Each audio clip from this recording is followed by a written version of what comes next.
எப்போ ஆரம்பிச்சது சொல்ல முடியும். இந்து மதம் எப்போ ஆரம்பிச்சது யாராலையும்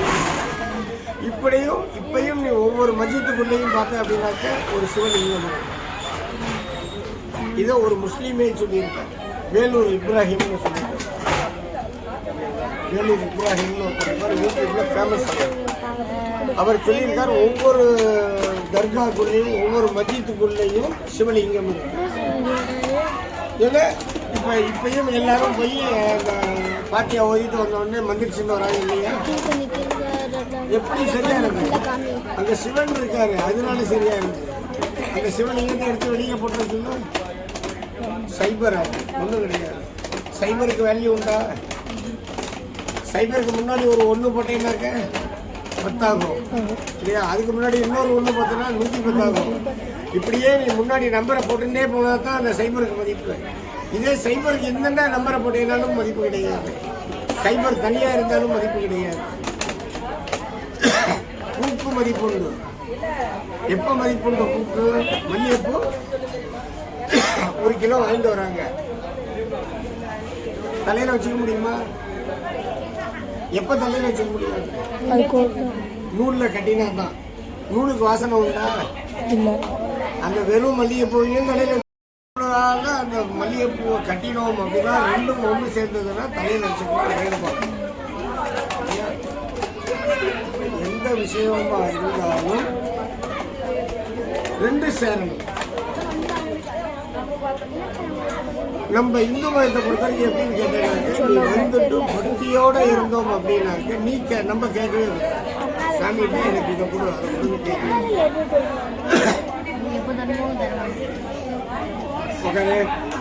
உட்கார் அப்படி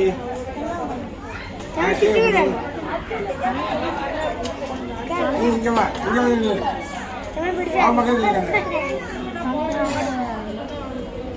ஏன் கேட்கக்கூடாதுன்னு கேட்டீங்கன்னா, நம்ம கேட்டால் எவ்வளோ கேட்கும்?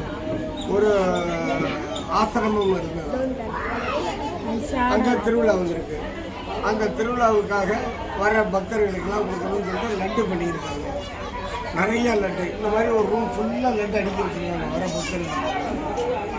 உடனே இந்த சிஷியர் எல்லாம் போய் அந்த சாமியார்கிட்ட கூப்பிட்டு, குருவே லட்டெல்லாம் இந்த ரூமில் இருக்குது, கொஞ்சம் எறும்பு போடுறது சுட்டு போட்டு, ஏன்னா எறும்பு போடுறது லட்டுனாங்க அப்படின்னு சொல்லியிருக்காங்க. அப்போ குரு சொன்னாங்கன்னா அந்த பாவத்தை நம்ம பண்ணக்கூடாது. எறும்பு பவுடர் போட்டால் எறும்பு என்ன ஆகும்? செத்து போயிடும். அப்போ அது பாவம். அந்த பாவத்தை நம்ம பண்ணக்கூடாது. அதனால போயிட்டு சர்க்கரை ஒரு ஜீனி 1 கிலோ வாங்கிட்டு வரோம். ஜீனிக்கும் எறும்பு வரும் குருங்க, நீ வாங்கிட்டு வந்துட்டு ஜீனி அப்படியே அந்த ஓரமாக எறும்பு போடுற மாதிரி போட்டுட்டு ரூமை சாத்திட்டு போயிட்டாங்க. காலையில் எழுந்திருந்து எல்லா சிஷியரையும் கூப்பிட்டாராங்க குரு. வந்துட்டு இந்த ரூமை திறந்து பார்த்தாக்க அந்த ஜீனியில் எறும்பு கொசன்னு இருக்கு. ஒரு எறும்பு கூட லட்டுக்கிட்ட போகும். அப்போ அந்த எறும்பு சகலை, ஆனால் லட்டுக்கிட்டையும் போகலை. சர்க்கரையை பார்த்துட்டு அதோட நின்று அந்த சர்க்கரையை தாண்டி போயிருந்ததுனாக்கா அந்த எறும்புக்கு என்ன கிடைச்சிருக்கும்? லட்டு கிடைச்சிருக்கும். அந்த இதோட இனிப்பு அது ஜாஸ்தி.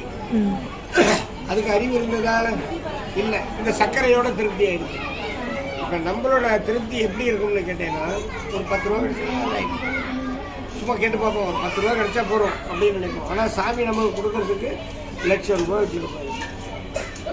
அவர் 1 லேக் கையில் வச்சுன்னு நமக்கு கொடுக்குறதுக்காக வச்சுட்டு இருப்பாரு. நம்ம போயிட்டு முட்டாள்தனமாக என்ன வைப்போம், ஒரு 10,000 ரூபா கேட்டு போகிறோம். ஒரு 10,000 ரூபா கொடு சாமி எனக்கு அப்படிப்போம். இந்த ஆண்டு 10,000 ரூபாய் கொடுத்துட்டு 90,000 எடுத்து ஓரமாக வச்சுருவாங்க. சரி வேறு எவ்வளோ வரட்டும் கொடுத்துருவாங்க. இப்போ நம்ம கேட்கலாமா சாமிகிட்ட வாயை திறந்து? ரெண்டாவது, நம்மளை படைச்சது யாரு? பெற்றது அம்மா அப்பாவாக இருந்தால் கூட படைச்சது தெய்வம். இன்னார் இந்த ஜீவன் இன்னாரோட வயிற்றில் போய் உதிக்கணும் அப்படிங்கிறது விதி சுவாமியாலும் நிர்ணயிக்கப்பட்டது.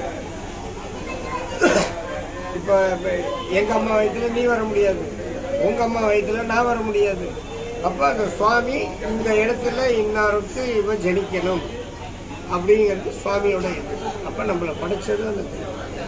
அப்போ படைச்சவனுக்கு இப்போ எனக்கு பேரம் பிறந்தாங்க, 2 மாதமாக இருக்கு, தூங்கிட்டே இருப்பான்.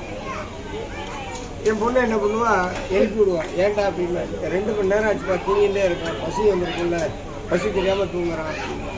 அப்போ ஒரு தாய்க்கு தெரியறது குழந்தை தூங்கிட்டே இருக்கு, ஆனால் பசி வந்துடும். ஏன்னா 1 மணி நேரம் 1.5 மணி நேரம் தான் தாங்கும்.